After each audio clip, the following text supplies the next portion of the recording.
नमस्कार मंडळी, motivational hub think positive या यूट्यूब चॅनलमध्ये तुम्हा सर्वांचं खूप खूप मनापासून स्वागत आहे। चला तर मंडळी, आज तुम्ही कोणत्याही परिस्थितीला तुम्ही सामोरे जाताय, कोणतेही संकट तुमच्या आयुष्यामध्ये आहे, तर त्याच्याकडे तुम्ही कोणत्या दृष्टिकोनातून बघायचं आणि त्या परिस्थितीशी कोणत्या दृष्टिकोनातून लढायचं हे मी तुम्हाला सांगणार आहे। तर काही वर्षापूर्वी नासाच्या परग्रहावरील बुद्धिमान जीवनाशी असणाऱ्या निगडीत गुप्त बातम्या या प्रकल्पाचे प्रमुख म्हणजे केंट क्लुरर्स यांची मी तुम्हाला गोष्ट सांगणार आहे।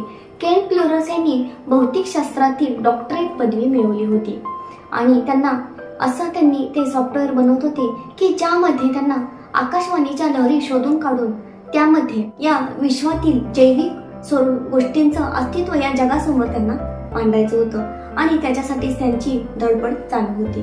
पण केंट क्लुरर्स हे एका शारीरिक पीडेने ग्रस्त होते। त्यांना अर्धशिशेचा त्रास होता का किंवा त्यांना संधिवाताचा त्रास होता का?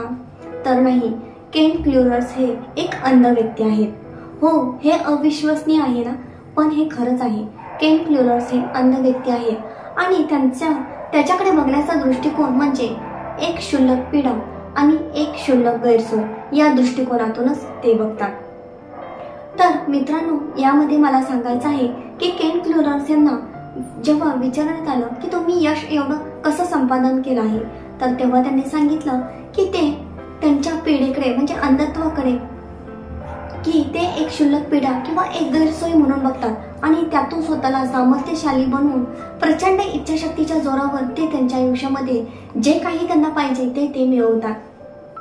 तर मला यातून एकच सांगायचं आहे की तुम्ही तुमच्या आयुष्यामध्ये कोणत्याही परिस्थितीला सामोरे जाता, कोणतेही संकट तुमच्या आयुष्यामध्ये आहे, पण त्याकडे बघण्याचा दृष्टिकोन तुम्ही एक क्षुल्लक पीडा किंवा एक गैरसोय म्हणून त्याच्याकडे बघा आणि त्या परिस्थितीला किंवा त्या कोणत्याही संकटाला कसलीही किंमत न देता तुमच्या आयुष्यामध्ये तुम्हाला जे काही मिळवायचं आहे तर त्यासाठी तुम्ही प्रयत्न करा।